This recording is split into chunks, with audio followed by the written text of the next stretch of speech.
আপনি কি জানেন কিভাবে দারিদ্র্যের দুষ্ট চক্র একজন মানুষের জীবন আটকে দেয় এবং কিভাবে সেই চক্র ভাঙতে হয়?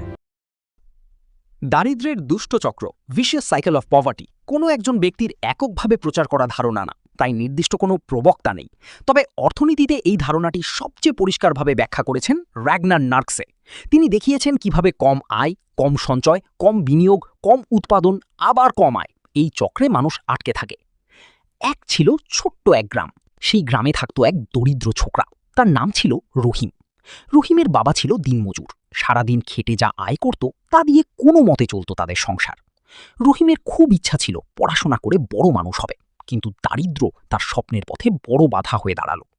একদিন রহিম স্কুলে যেতে পারল না, কারণ তার বাবার টাকা ছিল না বই কেনার। ধীরে ধীরে রহিম কাজ শুরু করলো, ইটভাটায়, দোকানে। কিন্তু যতই কাজ করুক তার আয় খুবই কম ছিল। এখানেই শুরু হলো দারিদ্র্যের দুষ্ট চক্র। কম আয়, পড়াশোনা বন্ধ, ভালো কাজ না পাওয়া, আবার কম আয়। বছর কেটে গেল। রহিম বড় হলো, কিন্তু তার জীবন একই জায়গায় আটকে রইল। একদিন গ্রামের এক শিক্ষক তাকে বললেন, রহিম, শিক্ষা আর চেষ্টা এই দুটোই পারে তোমার জীবন বদলাতে।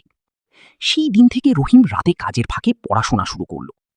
অনেক কষ্টের পর সে একটি ভালো চাকরি পেল। অবশেষে রহিম ভাঙতে পারল দারিদ্র্যের সেই দুষ্ট চক্র। শেষের কথা, দারিদ্র্য তোমাকে থামাতে পারে, কিন্তু চেষ্টা আর শিক্ষাই পারে সেই চক্র ভাঙতে।